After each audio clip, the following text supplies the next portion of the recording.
এইবেলি বিহুতি ৰমকে জমকে নাহৰ ফুল ফুলি বৰ বতৰ নাহৰ ফুলৰ গন্ধ পাই নাচনি ততে নাই ঐ গছকত ভাঙি যায় যতৰ ৰৈ ৰৈ ৰতি মইনামতি তোমালোকৰ ঘৰলৈ ৰৈ ৰৈ ৰতি মইনামতি সদায় যাব পাৰো মই ৰৈ ৰৈ ৰতি মইনামতি যদি দিয়া মৰমৰ মাত।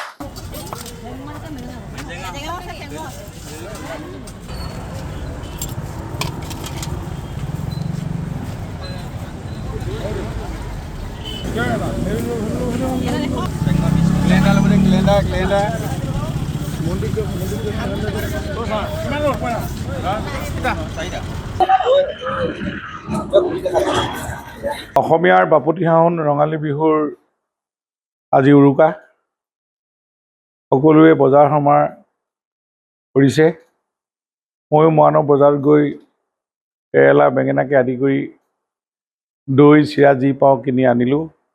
আৰু মই আজি জয়তে আপোনালোকৰ সাংবাদিক বন্ধুসকলৰ যোগেদি সমূহ অসমবাসীক লগতে মাহমৰাবাসীক বিহুৰ ওলগ জনাইছোঁ আৰু আশা ৰাখিছোঁ এই বিহুৱে আমাৰ মাজলৈ একতাৰ দোলেৰে সকলোকে বান্ধ খোৱাৰ এক সমন্বয় বাৰ্তা যিহেতু প্ৰতিটো বিহুৱে কঢ়িয়াই আনে। এইবাৰ ৰঙালী ৰঙহৈচৰ মাজেদি আমি সকলোৱে জাতিটোক প্ৰাণৱন্ত কৰি তুলিবৰ কাৰণে আৰু আমাৰ সংস্কৃতিৰ পথাৰখন জীপাল কৰি তুলিবৰ কাৰণে অসমীয়াৰ মাজত সকলোৱে ভাতৃত্ববোধৰ এনাজৰীডাল অধিক কটকটীয়া কৰি অসমীয়াৰ পৰম্পৰা বিহু বৈশিষ্ট্য কোনো ম্লান নপৰাকৈ আমি উদযাপন কৰিম। ইয়াত কোনো অপসংস্কৃতিৰ যাতে কোনো বাহ ল'ব নোৱাৰে। বিহু যেতিয়া বিশ্ব দৰবাৰ পালেগৈ আমি নিশ্চয় সকলো অসমবাসী ইয়াক লৈ গৌৰৱ কৰোঁ।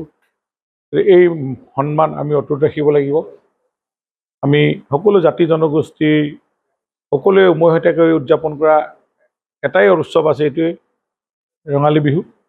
এই ৰঙালী বিহুৰ মাধ্যমেৰে আমি জাতিটোক বিশ্ব দৰবাৰলৈ নিয়াৰ উপৰিও আমাৰ মাজত থকা সকলো জাতি জনগোষ্ঠীৰ মাজত থকা ভাতৃত্ববোধৰ এনাজৰীডাল অধিক কটকটীয়া কৰিম।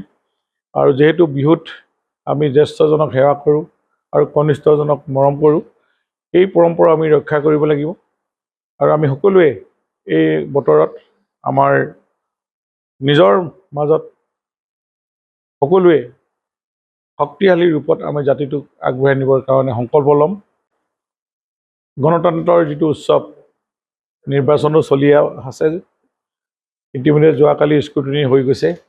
দেখিছোঁ প্ৰতিটো ব্লকত হাজাৰ হাজাৰ ৰাইজ ওলাই নিজে নমিনেশ্যন ছাবমিট কৰিছে। আমি শুভেচ্ছা জনাইছোঁ প্ৰতিজন প্ৰাৰ্থীলৈ। পঞ্চায়ত ব্যৱস্থাটো অধিক শক্তিশালী হ'ব লাগে। দেশৰ প্ৰধানমন্ত্ৰী নৰেন্দ্ৰ মোদী ডাঙৰীয়াই কৈ আছে সবকা সাথ সবকা বিকাশ নীতিৰে যদি সৰ্বসাধাৰণ ৰাইজৰ উন্নয়ন কৰিবলৈ হয় বা তেওঁলোকক সকাহ দিবলৈ হয়, পঞ্চায়ত ব্যৱস্থাটো এটা উত্তম ব্যৱস্থা।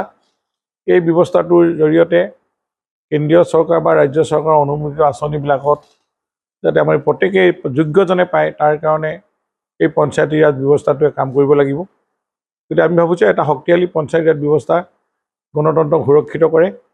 এই ব্যৱস্থাটো আমাৰ এইবাৰ পঞ্চায়ত নিৰ্বাচনে ৰাইজে মই কৈছোঁ যোগ্যজনক ভোট দি পঞ্চায়ত আঞ্চলিক পঞ্চায়ত, জিলা পৰিষদ আৰু গাঁও পঞ্চায়ত গঠন কৰক আৰু ৰাইজৰ সৰ্বাংগীন উন্নতি শিখৰলৈ লৈ যাওক, অঞ্চলবিলাক উন্নয়নৰ শিখৰলৈ। মই তাকে কামনা কৰিছোঁ। আজি এইবাৰ বহাগত দুটা উৎসৱ আমি উদযাপন কৰিম, এটা ৰঙালী উৎসৱ আৰু এটা গণতন্ত্ৰৰ যি পঞ্চায়তী ৰাজ উৎসৱ। এই দুইটা উৎসৱৰ মাজত যাতে আমাৰ কোনো ধৰণৰ মতভেদ নহয়। গণতন্ত্ৰত প্ৰত্যেকেই উঠাৰ অধিকাৰ আছে আৰু ভোট দিয়াটো গণতান্ত্ৰিক দেশৰ নাগৰিকৰ দায়িত্ব। আমি খালি যোগ্যজনক সঠিক ঠাইত যাতে আমি নিৰ্বাচিত কৰি আমি ৰাজ্যখনৰ গ্ৰামাঞ্চলবিলাক উন্নয়ন কৰিব পাৰোঁ, তাৰ প্ৰতিও মই সকলোকে আহ্বান জনালোঁ।